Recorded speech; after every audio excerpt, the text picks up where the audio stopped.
Hi class, we are going to study about implicit function. Actually, implicit functions are one of my favorite derivatives. And let's see that with my appetizer when we should use an implicit function. So I'm going to show you actually, I want to find the derivative for the given function at x is equal to 1. So I want to find at x is equal to 1, what will be the slope? So what is the derivative at x is equal to 1? So do you guys remember this one is a circle? So I'm going to have a center 0, 0, radius is going to be 2. So I'm going to roughly draw and see that what we try to find. Sorry, my graph a little bit off. So if I have my circle, here says find the derivative function at 1, which means when you look at here, at 1, what will be the slope at here? It looks like 1, right? But probably not. Or could be. I don't know. Ooh, could be. I think you may be right. So let's try to figure it out. So first, I'm going to approach algebraically. How? Do I know this coordinate? Yeah. If I plug in 1, 1 plus y squared is equal to 4. So I know that 1 plus y squared is equal to 4. Therefore, y squared is equal to 3. So y is equal to square root plus or minus 3, which is about 1.7. Square root of 3 is about 1.7. So I have a square root of 3. So I know that this coordinate is a 1 comma square root of 3. Why do we get two answers? Because you can have a negative side as well. Then what does the derivative mean? I want to find the slope at 1. So can you find the slope here? Yeah. Why? Because this is passing through 0, 0 and then passing through 1 comma root 3. So what is the slope of this blue line, which is going to be root 3 minus 0 over 1 minus 0, which is root 3. So the slope at 0 through 1 comma root 3, I found the slope formula, and which is root 3.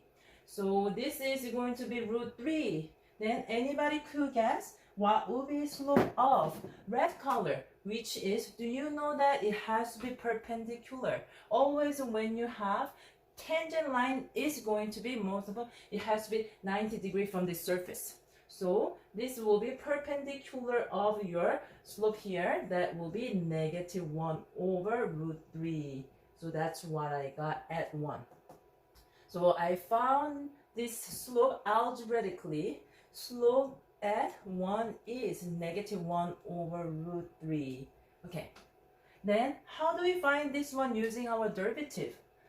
Well, do you guys remember if I want to find the derivative, we have to solve for y. So this equation, let's rewrite it. Y squared is equal to 4 minus x squared. And I'm talking about top part. So top part of this circle will be written as square root of 4 minus x squared. If I'm talking about again, this part is going to be square root of 4 minus x squared. And then bottom half of the circle will be minus the square root of 4 minus x squared. Why? Because circle is not a function. It doesn't pass the vertical line test. So if you want to put it into the equation, it will be always two of them, plus side and then minus side, plus side and minus side. So now I'm going for plus side. So let's take a derivative of this guy, which will be inside function, outside function. We have to take a chain rule. So if I take a derivative of this one, it will be 1 over 2 square root of copy down and x squared times derivative of the inside will be negative 2x. If I organize, I see that 2 and 2 cancel out here. So it becomes negative x over square root of 4 minus x squared. What does that mean? This is the slope formula for everywhere of this circle. So this time I want to find at x is equal to 1. I want to find at x is equal to 1. Then we can plug in. So let's plug in. 1, negative 1 over 4 minus 1 will be square root of 3. Yeah. Do you see that? I get exactly same answer how we solve using algebra. So algebraically, you can get the slope negative 1 over square root of 3. But now I use our traditional derivative formula, which we have learned, and we got this. And then next, we are having we have this one, and then now I'm going to show you the today's highlight implicit derivative. Okay, so let's see.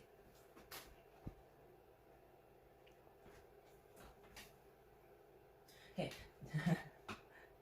implicit derivative. So that was the first way, and second way, watch me very carefully. Now I want to take a derivative, but this time we can only take a derivative respect to x. So you can take a derivative x just how we do, but if you're taking a derivative which is not x, then you have to indicate that what kind of derivative it is. So look at here, I'm gonna show you easy way first. If I take a derivative with this one, it will be 2x plus, because if you take a derivative that's 2x and respect to x here, then now I'm going to take a derivative y squared, but I do not have an x. So this is a tricky part, because implicit function means we are going to take a derivative and then I took this derivative respect to y, so I have to write it down. This one I don't need to, because I took derivative respect to x, so that's fine. But this one I took the derivative which I shouldn't, but I did it respect to y. Then equal to, now that is going to be 0. So what does that mean? Y derivative means that's a dy dx, right?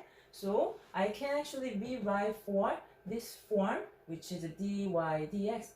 So move everything to the other side, 2y, and then that's going to be same as a dy dx, because I take the derivative y with respect to x, and then moving negative 2x to the other side, and then from here, if I simplify, it becomes x over y.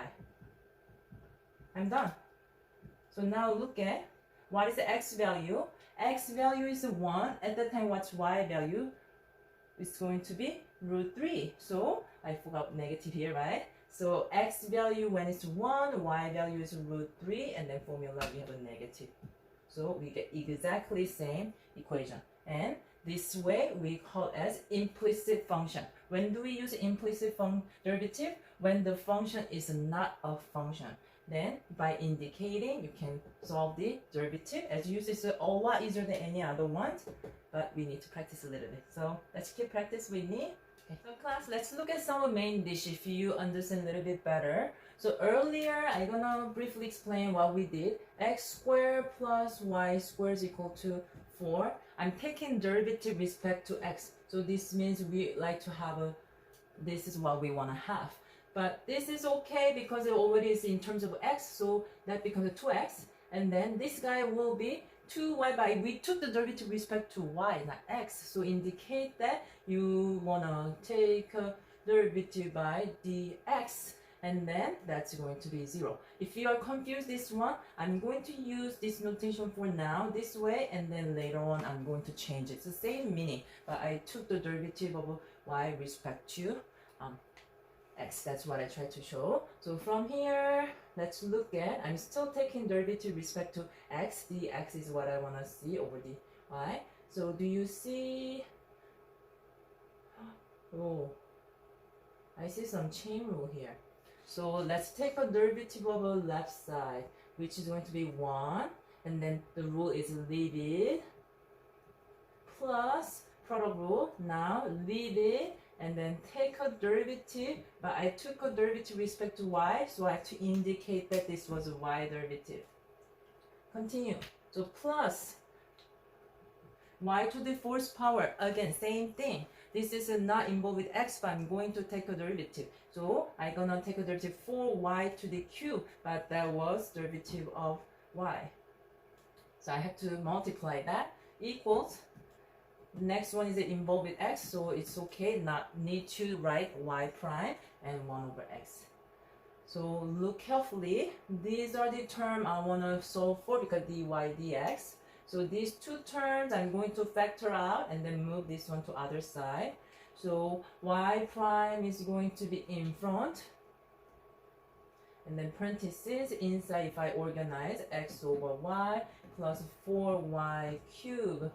And then move this one to other side, that will be 1 over x minus natural log over y. And then we are almost there. Last one, just dividing by this number.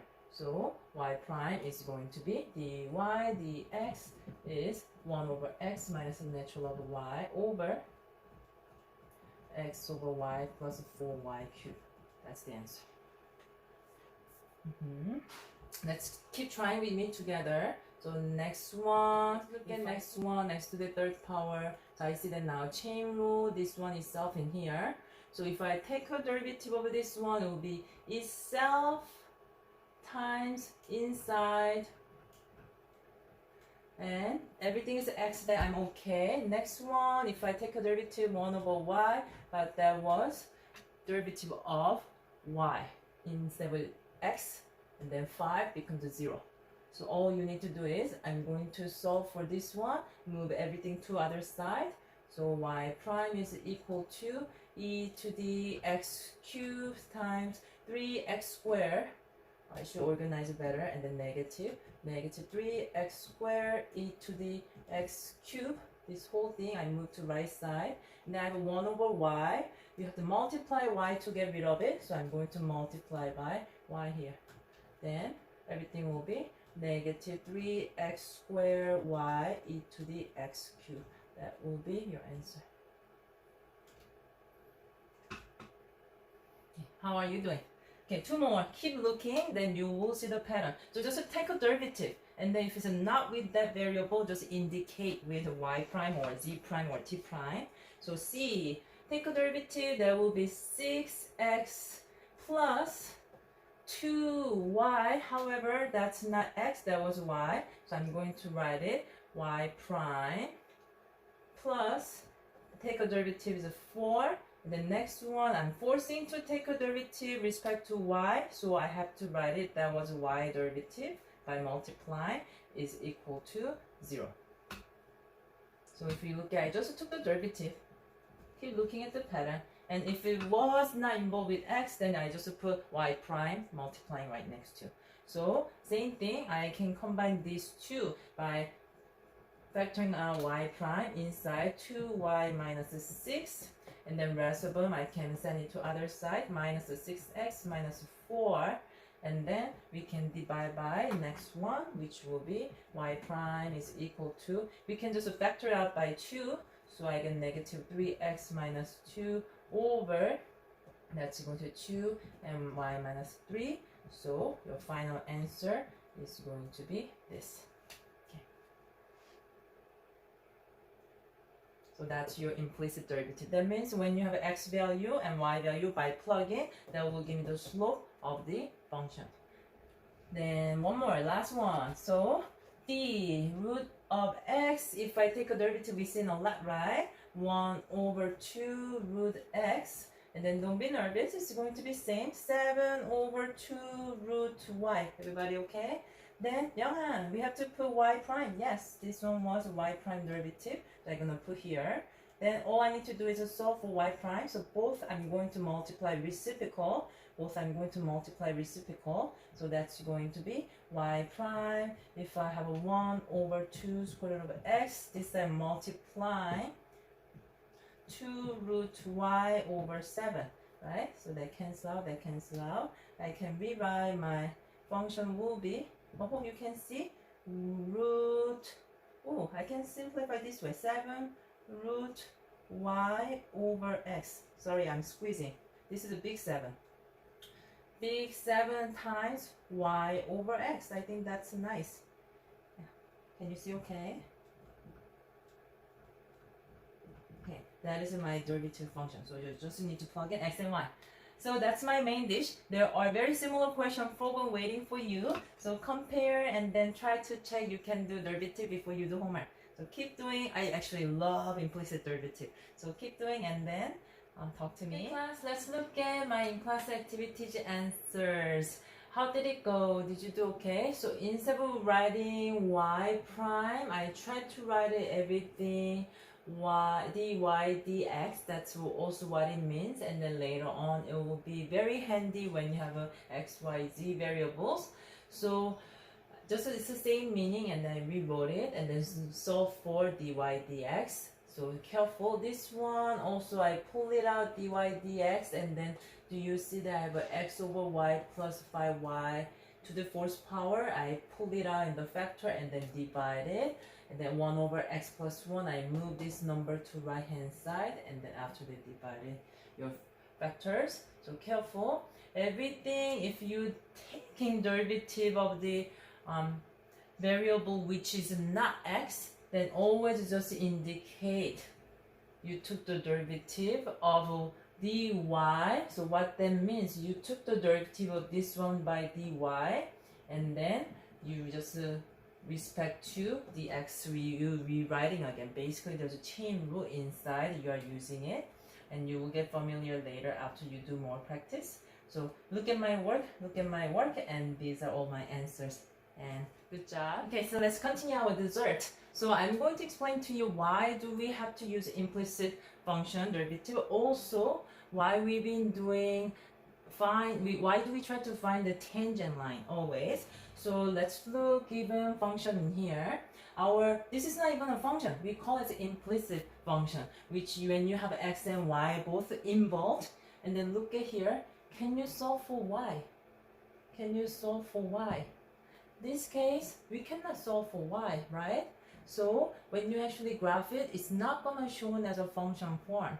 That is, so if you graph it, I kind of remember it's gonna look like something looks at this kind of way. So that's the graph of this function, and definitely it's not a function. Then why we have to do this one?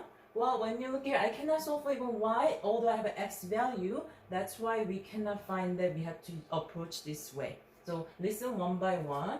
I want to make a table to find y values for equation this one. But I know that if it's a 7, let's plug in. X is a 7, then y cubed minus a 7y is equal to negative 6. Now, can somebody find y value for me? Can somebody find y value for me? So when I look at here, it's going to be 7, here actually says 2. So I'm going to plug in 2. That is going to be 8 minus 14 is equal to negative 6. Yes. So I get 7, 2. But I feel I see another answer. Do you see 7, 1? Yes. Also I see 7, 1 as well. That means the graph is not function definitely. Then what is the value when it's a 6.9? So when I plug in 7 here, we cannot solve this one algebraically. When this case, basically, I cheated. They gave it to me as 2. Then, how would you solve when it's 6.9? So you plug in here, 6.9. Can somebody find y value? I'll give you a calculator. Nobody can find y value because we didn't learn how to solve this equation, or it will be a little bit difficult to solve. Then what are we going to do? Well, we are going to apply our implicit derivative. That's where the power of implicit derivative comes. So y cubed minus xy is equal to negative 6. Let's try to find the slope. So I feel that this is a 7, 2. This is actually 7, 1. Then I want to basically find the value here. Or it could be this one. I may be wrong. So take a derivative. 3y squared, and then this will be dy dx because I took the derivative of respect to y, so I'm going to indicate that, minus, now this one, do you see as a chain rule? So I have to be careful, parentheses, and apply chain rule. Take a derivative and leave it, plus leave it and take a derivative which is 1, so I have to write it dy dx. Then equal to 0. So all I need to do is combine these two. But careful, there will be some sign changes. So dy dx is 3y squared minus x is equal to y. Okay, minus x and then with y. So I found this function has a slope formula. This. So wherever you want to find the slope, if you have an x and y value, I plug in, that will give it to me.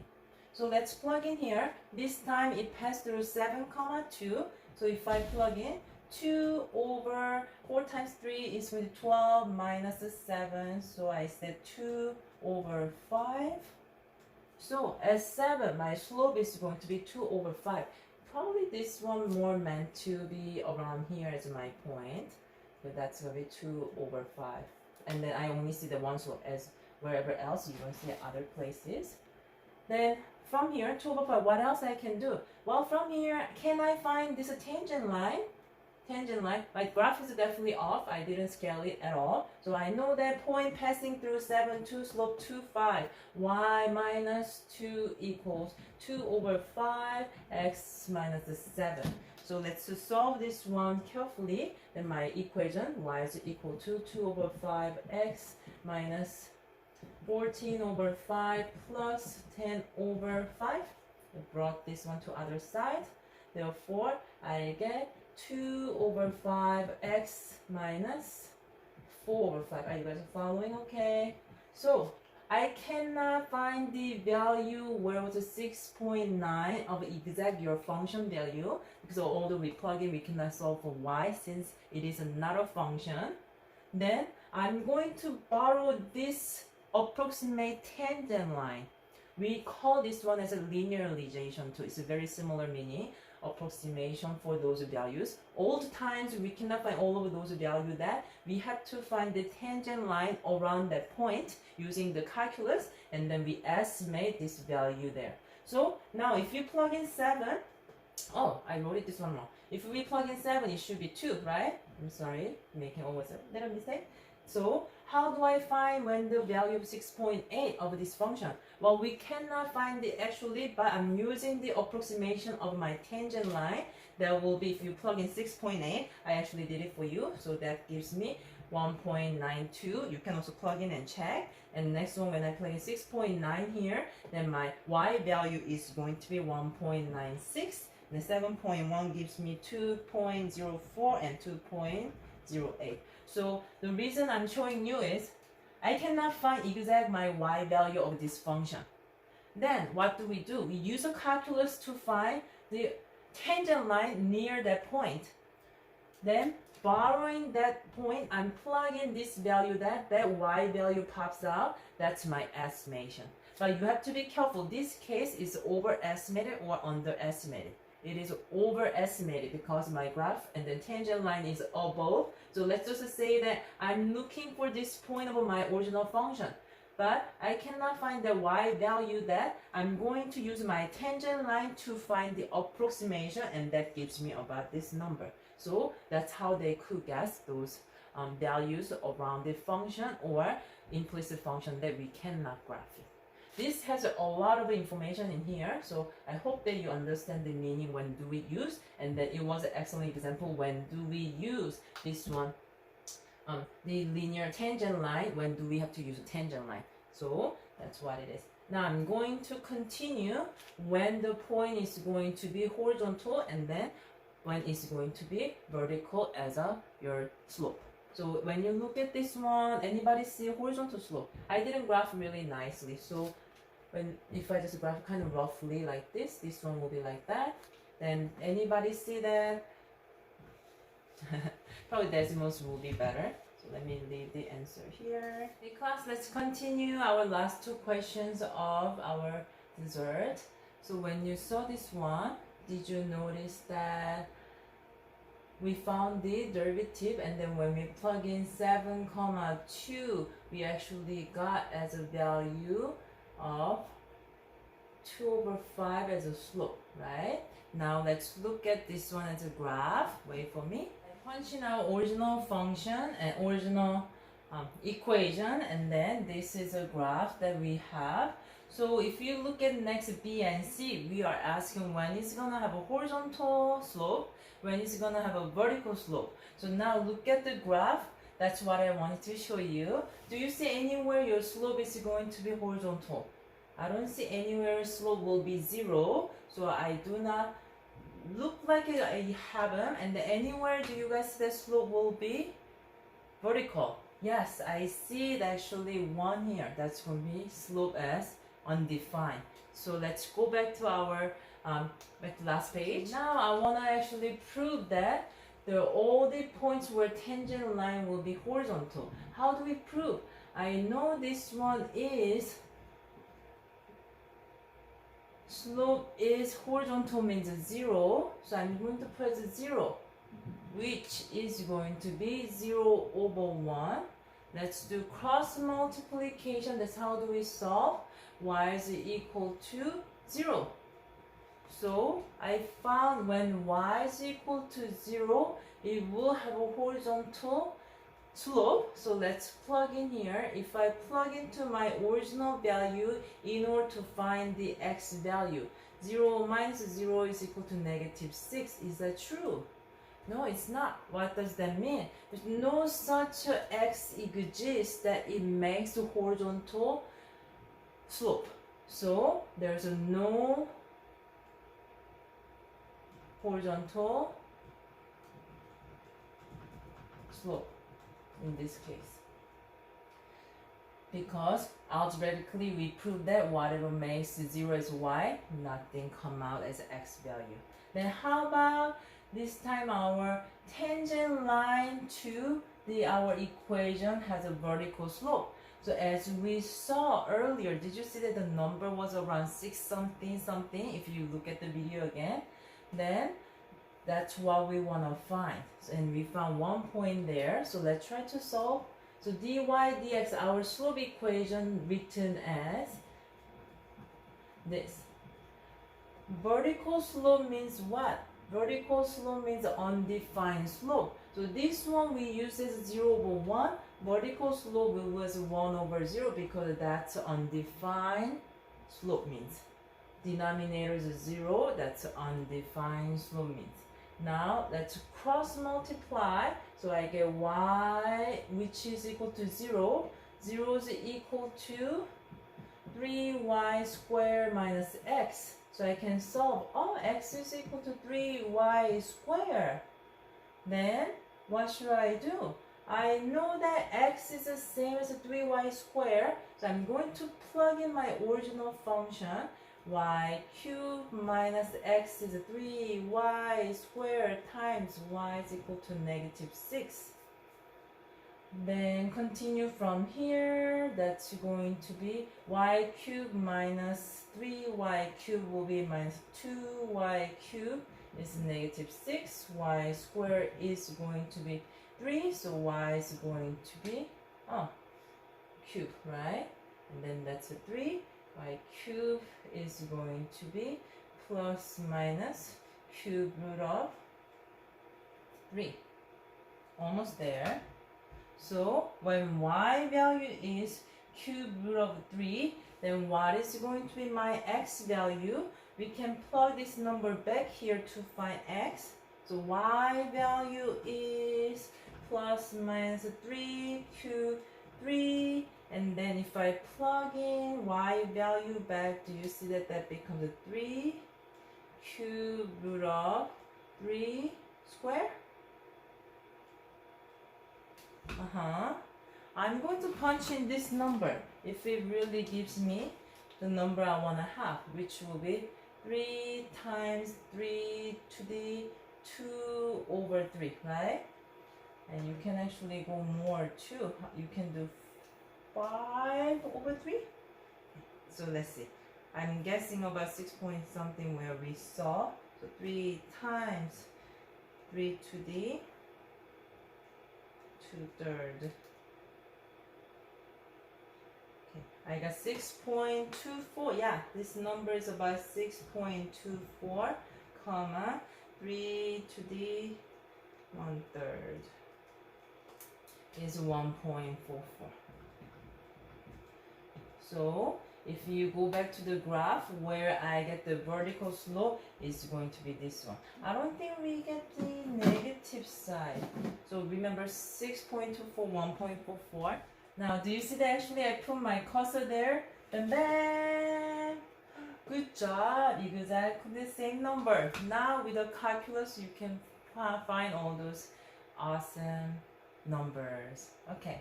So this is implicit derivative, and then how we use this one. Now if you use a calculus, you can use those points. Good job, class.